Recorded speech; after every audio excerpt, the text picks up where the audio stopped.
Selamat pagi semuanya. Halo, Halo. halo.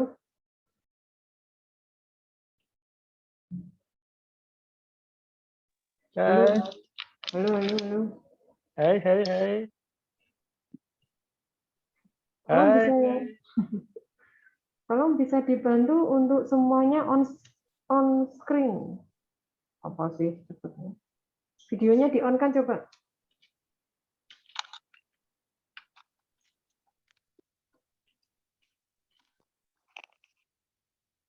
Ibu. Halo. Hai. Kalau nggak respon semua saya leave aja ya. Saya nggak respon, saya tak leave aja. Baru anak berapa? Udah lengkap gitu loh. 33 ini ada. Udah berapa orang tuh? Nggak tahu. Jadwalnya jam 9, ini udah jam 9.15 menit. Toh. Kan hanya komunitas sama jiwa aja ya? Ya. Jiwa sama gerontik, Bu. Hah? Jiwa sama gerontik. Jiwa dan geriatrik. Aku mewakili jiwa berarti untuk WA dari Bu Anu ya, Bu Sekjur. Siapa? Pak Win? Ya. Oke. Nah, oke ya langsung aja ya, karena ini saya single kayaknya ya.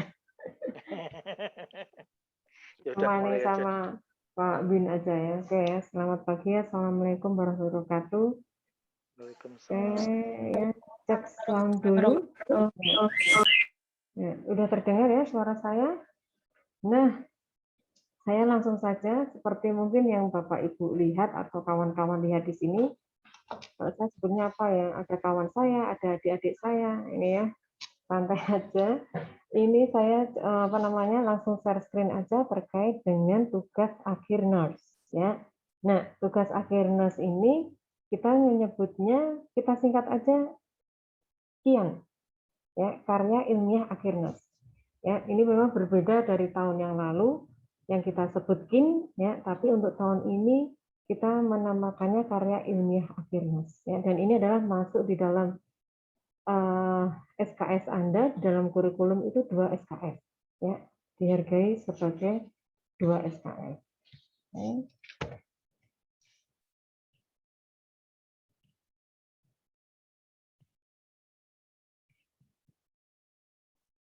Nah, ini untuk Tian ini ya. Tian ini intinya sebenarnya adalah untuk melatih mahasiswa lebih berpikir kritis ya dalam praktek keperawatannya. Ya, mungkin ya selama ini memang sudah terbiasa untuk berpikir kritis. Nah, di dalam Tian ini kita akan tingkatkan ya cara berpikir kritis mahasiswa ya, bagaimana memandang suatu masalah ya, memandang suatu fenomena yang ditemui di lapangan pada saat praktek ya, entah itu di jiwa ataupun di gerontik. Nah, apa masalah-masalah yang di sana yang muncul? Nah, itulah yang mungkin yang akan Anda gali lebih lanjut, Anda eksplorasi lebih lanjut ya, untuk menemukan satu solusinya ya. Meskipun dalam kian ini adalah dikemas di dalam pengelolaan asuhan keperawatan. Oke ya, jadi bukan literatur review, tapi adalah pengelolaan kasus ya pada pasien atau askep pada pasien. Nah, berapa lamanya? Nah, inilah yang kita tidak terbatas ya, kita tidak pengelolaan 3 hari, 2 hari atau 5 hari, tapi tergantung dari tadi ya daya kritis mahasiswa ya. Berapa lama intervensi yang dilakukan itu mungkin bisa dilihat hasilnya ya, bisa secara positif berdampak pada pasien. Nah, itulah yang Anda reportkan. Oke. Nah, ini adalah keterampilan berpikir kritis. Ini saya lewati saja. Nanti bisa adik-adik dan kawan-kawan Bapak Ibu semua baca keseluruhan ya, apa yang dimaksud sebenarnya untuk berpikir kritis ya. Bagaimana mahasiswa bisa menginterpretasikan ya kelolaan asuhan keperawatannya. Bagaimana mahasiswa bisa melakukan analisis ya, mulai dari pengkajian sampai pada evaluasi ya. berapa lama dilakukannya pengelolaan pada pasien. Itu kita akan menganalisis ya. Intervensinya seperti apa yang dilakukannya dari sebenarnya dari hari pertama sampai hari kelima ya, apakah ada negatif efek atau positif efeknya. Nah, itulah yang dilakukan analisis. Baik pada satu pasien, kemudian ke pasien yang kedua, pasien yang ketiga, bagaimana hasilnya. Nah, mahasiswa bisa membandingkan ya, apakah ada perbedaan intervensi antara kasus pertama, kedua, dan ketiga. Oke, nah ini evaluasi, kemudian inferensi adalah mempertanyakan, ya, memikirkan alternatifnya, ya, solusinya seperti apa.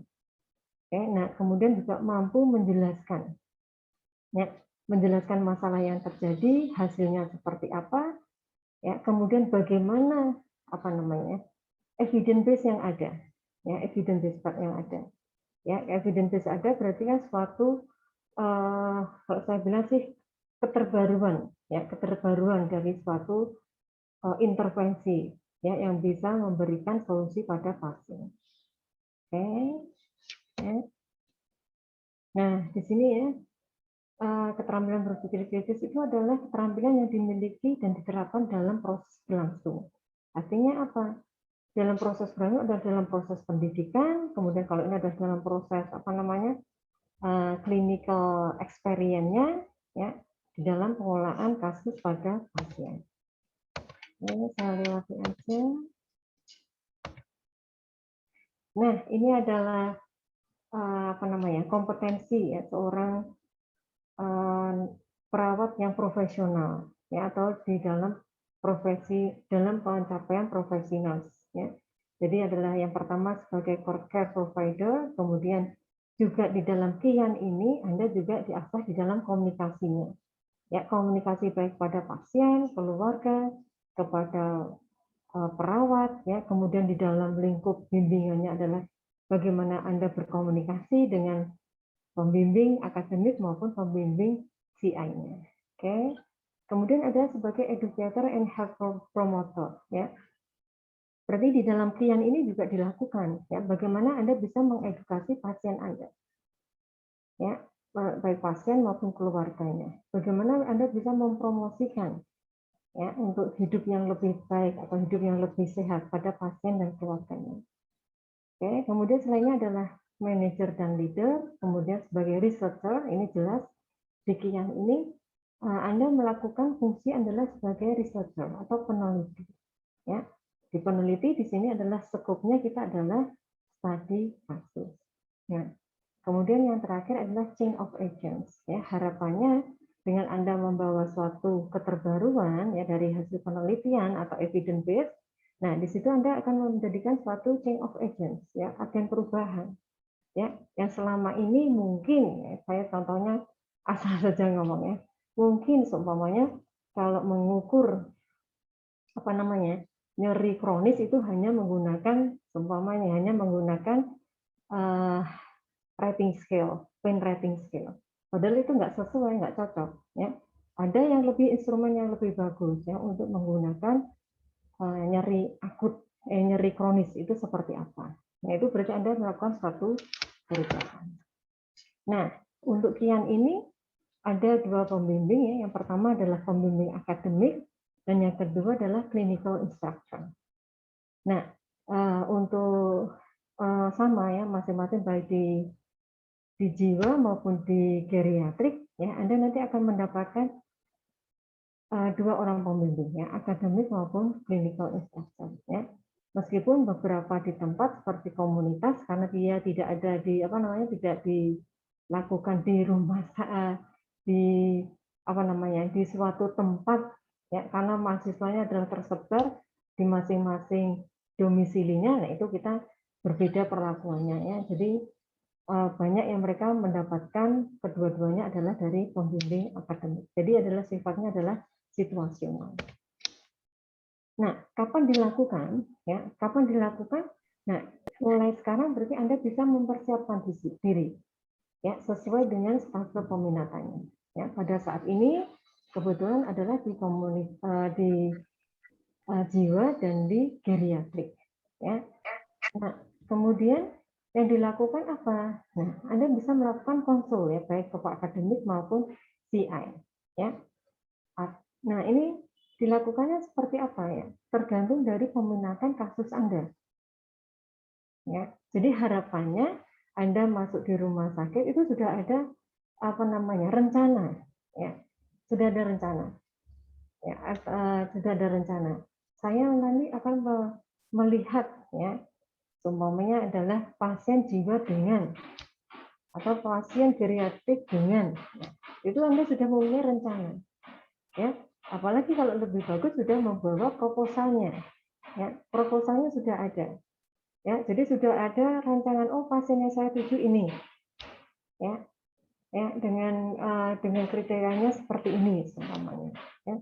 Kemudian saya akan melakukan pengelolaan pasiennya adalah selama 5 hari, ini seumpama. Ya, jadi sudah ada rencananya, Anda waktu di jiwa maupun di geriatrik. Ya, jadi sudah tidak meraba-raba lagi. Itu nanti kelamaan ya. Karena waktu Anda praktek di jiwa dan geriatrik ini saya kurang tahu ya. Mungkin semuanya 3 minggu. Nah, itu nanti kalau Anda belum merencanakan sesuatu atau belum membawa proposalnya, itu akan kesusahan. Ya, waktunya akan habis untuk memikirkan proposal. Ya, sedangkan pengelolaan kasus pasiennya nanti bisa terbengkalai. Ya, jadi harapan saya tidak akan terjadi seperti itu. Ya, jadi Anda sudah masuk, sudah siap proposal, kemudian juga langsung action ke pasiennya. Oke, paling tidak seumpamanya ini ya, kalau ada 3 minggu Anda lakukan praktek, nah berarti 1 minggu itu adalah sudah proposal harus final. Ya, minggu pertama. Kemudian minggu kedua ini berarti Anda sudah pengelolaan kasus. Ya, sesuai targetnya Anda, ya. Sasarannya pada pasien apa. Oke, nah ini kan sudah selesai. Nah, minggu ketiga Anda mulai pelaporan hasil dari dari pengelolaan kasus Anda. Ya. Nah, sebenarnya kalau ini bisa desain atau skenario itu bisa berjalan, nah itu akan indah sekali. Ya, akan indah sekali ya. Akan tepat 3 minggu Anda sudah selesai ya. Jadi nggak ada kebawaan, oh nanti pindah kasus mikir lagi tentang jiwa ataupun geriatrik. Ya, tetapi sudah selesai. Ya, itu harapannya ya, desain skenario-nya sebenarnya seperti itu. Ya, nah di dalam proposal ini apa yang Anda ceritakan ya, seperti biasa ya, tentang background, analisis masalahnya, situasionalnya seperti apa, kemudian identifikasi kasusnya seperti apa. Nah, ini akan bisa terjadi kalau Anda komunikasi dengan kedua ini ya, akademik maupun CI. Ya, CI yang tahu kondisinya lapangan. Oh ya, ini pas banyak tuh geriatriknya pasiennya dengan seumpama saya asal ngomong aja ya, Alzheimer. Ya, ada yang tertarik nggak? Nah, ya tinggal dibuat aja. Ya, Anda lakukan literatur review. Ya. Nah, kalau sudah selesai, kemudian akan dilakukan uji proposal.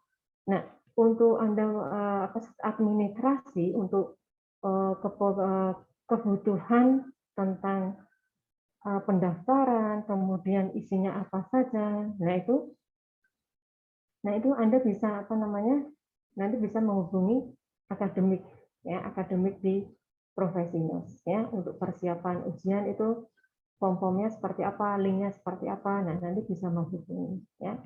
Oke, ini harapannya minggu pertama, kemudian terus pelaksanaannya ya, pengambilan datanya ya sampai ada hasilnya ya. Hasil yang dituliskan apa saja, hasil pembahasan simpulan saran ya, baru uji hasil ya, uji hasil. Nah, harapannya sih bisa dipublikasikan. Oke, nah ini pengelolaan kasusnya ya, kasusnya ingat ya, dimulai dari pengkajian sampai pada evaluasi. Ini tahapannya. Ya, jadi tidak boleh loncat-loncat ya, tapi ini harus step by step. Ya, sirkulasinya seperti ini. Nah, untuk kasusnya berapa? Nah, ini sudah kita pertimbangkan. Ya. Jadi, kasus yang bisa diambil adalah minimal 3, maksimal 5. Ya, minimal 3, maksimal 5 ya, dengan kasus yang sama. Ya.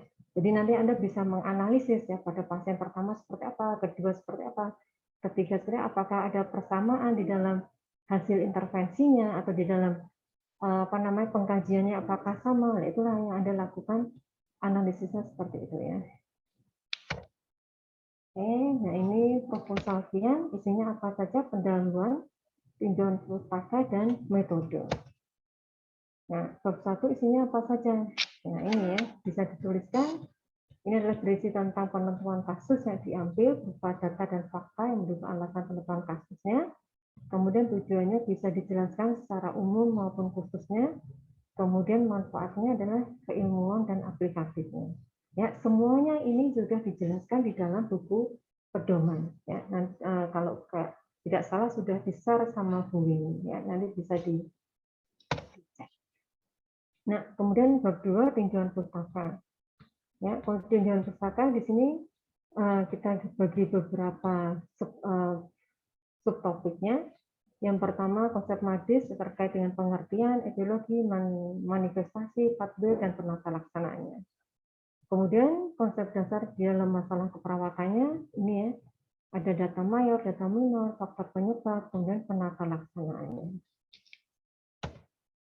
Oke, ya, kemudian ada acuan keperawatan, ya, didasarkan pada pengkajian sampai pada evaluasinya. Kemudian di sini yang ditambahkan adalah implementasi evidence-based practice nursing-nya seperti apa.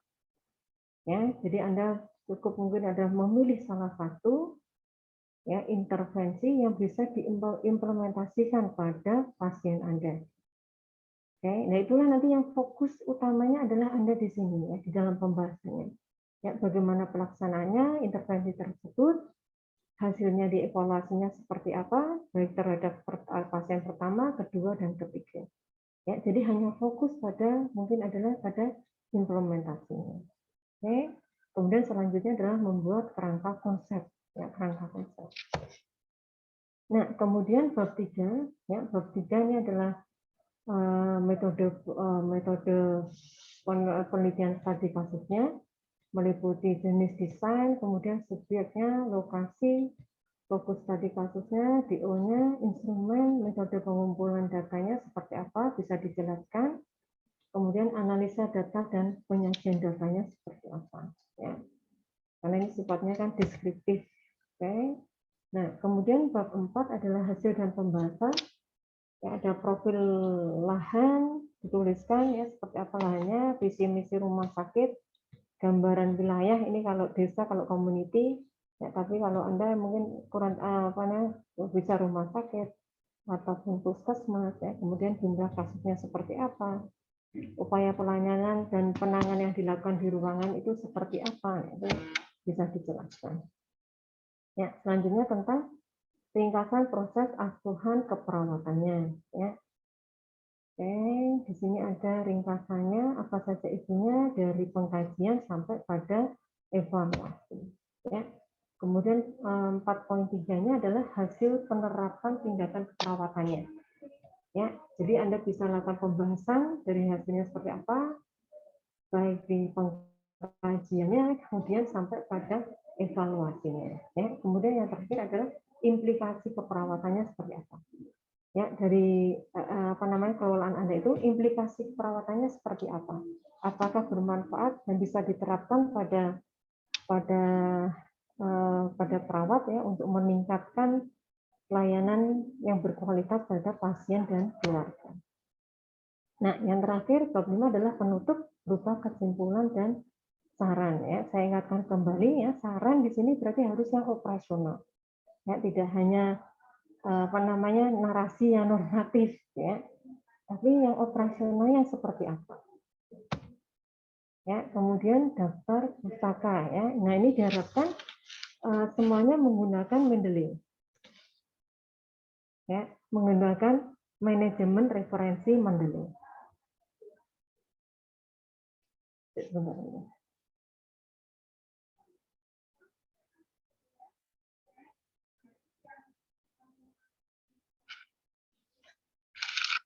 Oke, ya.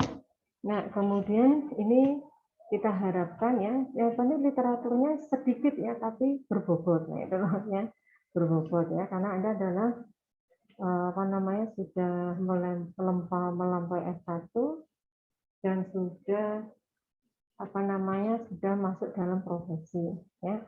Jadi ini kita ada ketentuannya, ya, jurnal berbahasa Indonesia, kemudian 5 jurnal berbahasa Inggris, tahun terbitnya jurnal minimal 5 tahun, ya. Harapannya apa? Berarti ini adalah nanti evidence yang Anda terapkan itu memang yang terbaru, ya, yang terbaru dan terupdate, ya, itu harapannya. Oke, nah silakan Anda bisa menggunakan beberapa engine searching-nya untuk jurnal, ya, baik menggunakan EBSCO ataupun Science Direct ataupun pakai Simago JR. Nah, silahkan, ya, silahkan finding mesinnya mau ke penerbit siapa silahkan.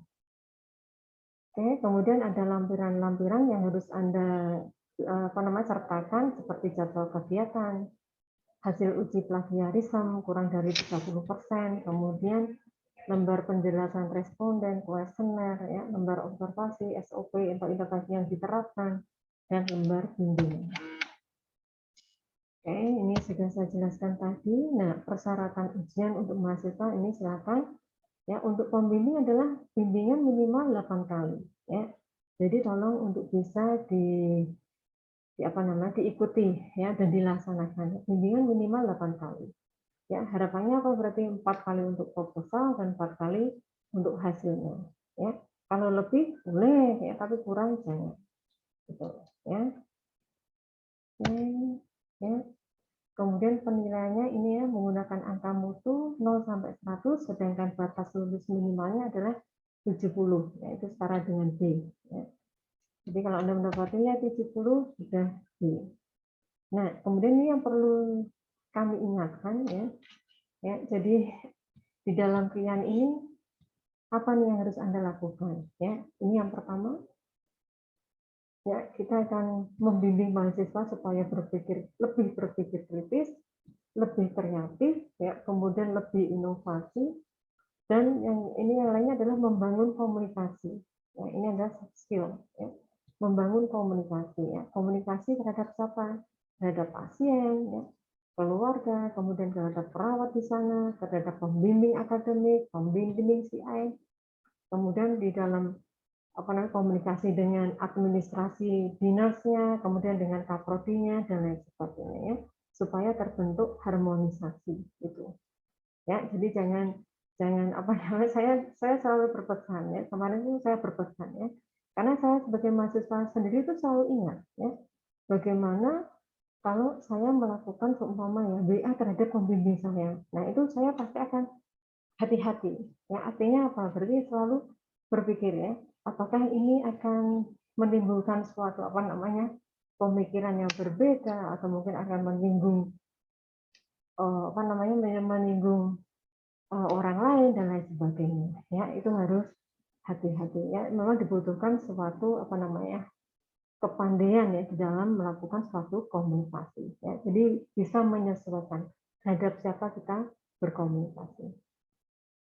Oke, kemudian yang terakhir adalah kerjasama intra dan interprofessional collaboration.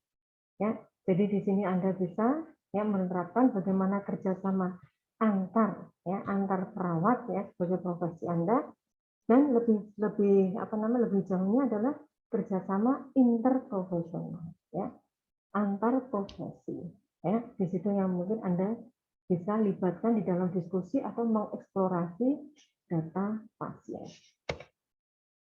Oke, nah, ya, bagaimana supaya Anda sukses di dalam PIAN? Ya, ini harus dilakukan, ya, harus dilakukan. Yang pertama apa yang dilakukan? Baca dan pahami pedoman. Oke, ya, baca dan pahami pedoman. Ya, jangan sampai dasarnya apa? Nggak tahu, karena belum baca pedomannya. Ya, tapi kalau Anda membaca pedoman, paling nggak Anda sudah punya guide, ya, dan sudah ngerti apa yang dilakukan. Ya, tahapannya seperti apa. Nah, kemudian yang kedua adalah jaga motivasi, ya, karena memang ini, ya, ada yang up down, ya, wah ini susah, umpamanya ketemu CI-nya, wah nggak dijawab-jawab, ketemu PA-nya, ya udah lama nggak pernah nah itu, ya, itu harus jaga motivasi, ya. Jadi jangan up down, ya, tapi paling nggak itu semuanya adalah maintain motivasinya itu stabil, gitu, ya, stabil, ya. oh ini belum dijawab 1 minggu, mungkin 2 hari, oh ya coba saya WA kembali, oh coba saya izin untuk bisa kontak. Ya, jadi harus selalu ada motivasi dan semangat. Kemudian tekun dan jujur, yang tadi adalah komunikasi, membangun komunikasi yang baik. Oke, nah itu yang bisa saya sampaikan ya terkait dengan Kian. Ya, jadi dengan Anda mendengarkan dan melihat presentasi tadi, kemudian Anda lanjutkan dengan membaca buku pedoman, dan di situ Anda akan lebih jelas, ya, lebih jelas, ya, apa yang harus Anda lakukan, ya, kepada siapa harus Anda berbimbingan, itu akan lebih jelas. Nah, saya izin stop share screen. Nah, ya, mungkin ada pertanyaan dari yang telah kami sampaikan tersebut. Ini berarti Anda ini masih bimbingan di fase komunitas, benar nggak?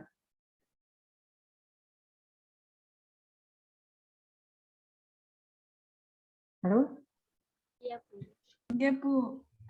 Juga masih di fase komunitas. Ya.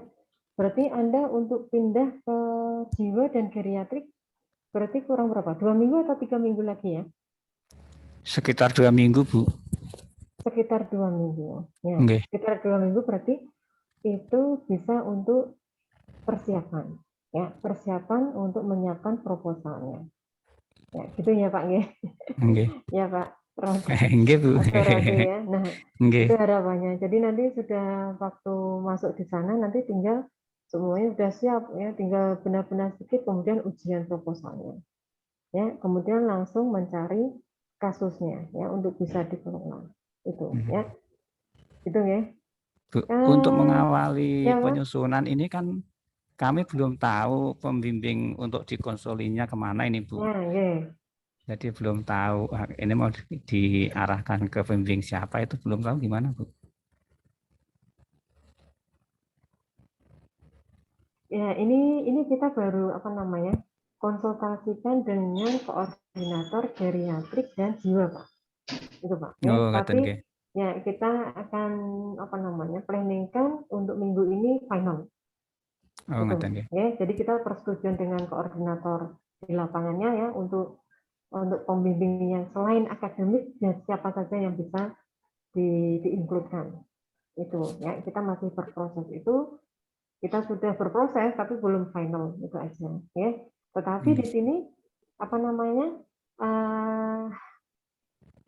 Bapak Ibu semua kawan-kawan di sini sudah bisa mulai ya mengancang-ancang ya.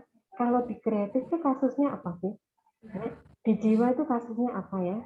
Nah, saya tertariknya tentang apa ya? Nah, itulah pertanyaan yang harus dijawab. Ya, kalau sudah tertariknya tentang apa, sudah ketemu, kemudian selanjutnya intervensi yang bisa dilakukan itu apa ya untuk mengatasi masalah tersebut. Oke, nah 3 pertanyaan itulah yang Bapak Ibu dan kawan-kawan adik-adik semua siapkan. Ya, nah kalau sudah 3 pertanyaan itu sudah bisa terjawab, nah enak saja tinggal membuat proposalnya, latar belakangnya. Ya, nanti semuanya adalah kondisi real rumah sakitnya bisa ditambahkan pada saat mungkin ada diskusi dengan pembimbing CI-nya atau mungkin pada saat di lapangan. Ya kan enak, kan tinggal menambahkan aja. Ya kan? Tapi poin-poin besarnya sudah ada semua. Itu. Oke. Nah, kemudian ya, enaknya kan ini semuanya sama. Ya. Jadi kalau skripsi kan macam-macam ya desainnya atau metodenya. Tapi kalau studi kasus kan sama semuanya. Ya. Jadi kalau saya bilang berarti di bab 3 tentang metode ya, berarti ini kan semuanya sama. Benar nggak? Ya kan? Desainnya sama, tapi yang berbeda adalah kelompok sasarannya atau subjeknya atau sampelnya. Ya, kemudian mulai menyiapkan instrumennya seperti apa. Nah, semuanya bisa ditulis di awal. Oke. Nah, itu enaknya ya, karena metodenya semuanya sama. Ya, bukan berarti nanti semuanya tulisannya sama enggak, ya kan enggak kan ya. Tapi semuanya bisa menulis dengan bahasa yang berbeda, ya, tetapi bisa disiapkan lebih dulu karena sudah tahu desainnya. Oke, nah itu Pak Rodi ya yang bisa dipersiapkan ya, termasuk teman adik-adik yang lainnya juga. Ya, yang pertama tadi apa? Ya, saya di stase apa? Ya, kemudian tertarik dengan masalah apa? Ya, atau kasus apa? Ya, ya, kemudian mencari intervensi apa? Ya, atau evidence base apa yang bisa saya terapkan terhadap pasien saya. Oke, nah itu nanti Anda mulai searching literaturnya. Ya, searching literaturnya. Ya, kalau saya bilang tadi bisa menggunakan engine searching-nya macam-macam ya. Kalau yang luar pokoknya EBSCO atau Science Direct atau Simago JR atau yang lainnya silahkan ya. Nah, kemudian kalau yang semuanya jurnalnya di Indonesia bisa Anda cari di Sinta. Ya, di Sinta ya. Sinta kan banyak itu ya. Di Sinta kan banyak sekali ya yang terkait dengan evidence based practice. Ya, kalau ini salah satu contohnya adalah NAS, jurnal jurnal nursing, lupa title-nya saya, tapi itu punyanya Undip, Fakultas Keperawatan Undip. Nah, coba dicari. Ya, mungkin ada referensi yang Anda butuhkan di situ. Atau mungkin juga jurnal keperawatan Poltekkes Surakarta. Itu juga ada, saya sudah searching. Banyak, sudah bagus, sudah Sinta 2. Ya, atau punyanya USU, ya, atau mungkin UI, atau mungkin Pajajaran. Ya, saya juga sering browsing ke sana. Ya, nah silakan dimanfaatkan. Atau Anda juga bisa menggunakan Jendela Nursing Journal, itu punyanya jurusan keperawatan Poltekkes Semarang. Ya, silakan ditengok di sana. Ya, kemudian dijadikan referensi, ya, Anda kutip. Oke, karena beberapa memang ada masuk hasil dari penelitian baik skripsi maupun KPI itu ada. Ya, nah silakan bisa digunakan sebagai salah satu referensinya. Oke, jelas? Ya. Nah, tapi tadi apa yang dilakukan pertama adalah membaca buku pedoman dulu. Ya, buku pedoman dulu sebagai guidance. Ya. Nah, bagaimana menggunakan Mendeley semuanya masalah bisa Anda, kalau saya sih enaknya gini ya, kalau Anda kan sebenarnya pasti kan sudah membuat grup. Ya kan? Kalau di praktek di jiwa pasti akan membuat grup jiwa. Nah, itulah dibuat media komunikasi, ya. Selain untuk tugas-tugas terkait dengan perawatan jiwa, itu bisa Anda gunakan sebagai media untuk komunikasi terkait kian. Ya, harapannya itu jadi semuanya saling membantu, ya, saling membantu. Ya, jadi semuanya bisa share info, ya. Kemudian terkait pokoknya ada permasalahan pencarian literatur review, nah Anda bisa berdiskusi di situ, ya. Kalau ada yang bisa, silahkan bisa membantu kawan. Kalau tidak bisa, saya juga bisa membantu. Ya, kalau Anda butuh, ya, saya akan ajari cara searching jurnal. Ya, silakan ya. Tapi yang poin, Anda membangun komunikasi juga dengan CI dan pembimbing akademik. Oke, begitu? Ya. Ada pertanyaan sampai di sini?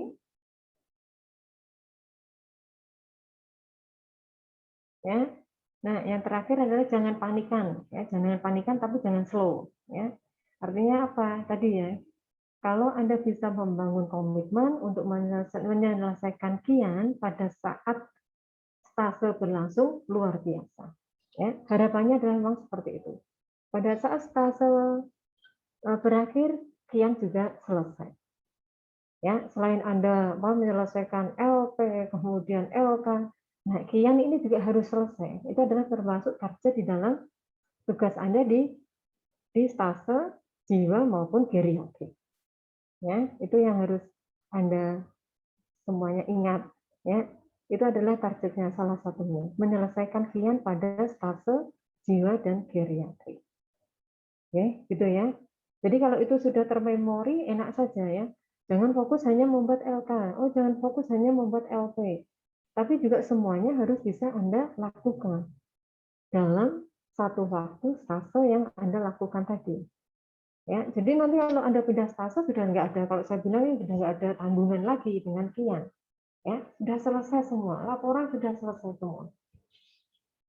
Ya, jadi kalau kalau di di mindset Anda sudah tertanam itu enak saja. Sebenarnya membuat kian sama kayak membuat LK, ya kan? Ada LP-nya, ada pengkajian sampai evaluasi, ada laporan kasusnya lengkap kan sama, ya kan? Tinggal ditambahkan hasil dan pembahasannya saja. Ya, dan itu tidak usah terlalu bertele-tele. Ya, yang penting adalah menjawab dari tujuan yang Anda angkat. Nah, itu ya. Kalau seperti itu Anda tidak akan terbebani.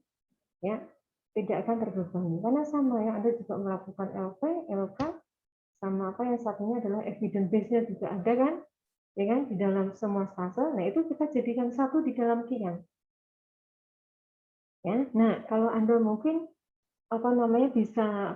bisa juga kaitkan seumpamanya LP-nya atau LK-nya yang ada yang di stase yang harus dilakukan di stase bisa, itu adalah salah satu dari kasus di kiannya kita, di karya ilmiah akhirnya kita, itu lebih enak lagi. Oke, nah itu tinggal persetujuannya dengan GI. Ya, saya kira saya pun nanti kalau di KMB seperti itu, ya. Jadi itu mungkin adalah LP dan LK-nya adalah bagian dari kiannya. Ya, jadi semuanya nanti bisa komprehensif dan terintegrasi. Gitu. Oke, itu saja. Ya, jadi silakan Anda bersenyum, ya, jangan cemberut. Setelah penjelasan saya ini jangan cemberut ya, tapi tersenyum. Ya, tersenyum, kemudian Anda mulai merencanakan ya planningnya seperti apa. Ya, karena yang Anda sendiri yang tahu ya jadwalnya ya, timelinenya seperti apa yang Anda buat adalah Anda sendiri yang paham. Oke, begitu. Kalau tidak ada pertanyaan, ya silakan sambil menunggu final pembimbingnya dari kami, ya silakan Anda mulai tadi mengakses tadi ya apa ketertarikannya, kemudian intervensi apa yang akan diterapkan. Ya, silakan mulai melakukan literatur review di dalam topik atau kasus yang akan Anda ambil di dalam kian. Ya, begitu saja. Halo semuanya. Ya, nah gitu ya. Nah, ya, oke ya. Ya, Bu.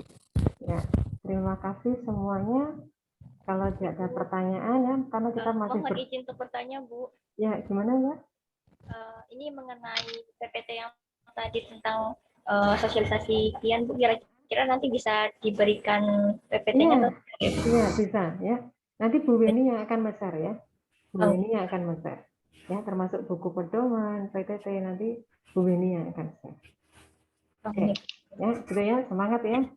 Ya, silakan Anda mulai berdiskusi aja ya, kemudian bikin timeline-nya. Ya, ketertarikannya apa.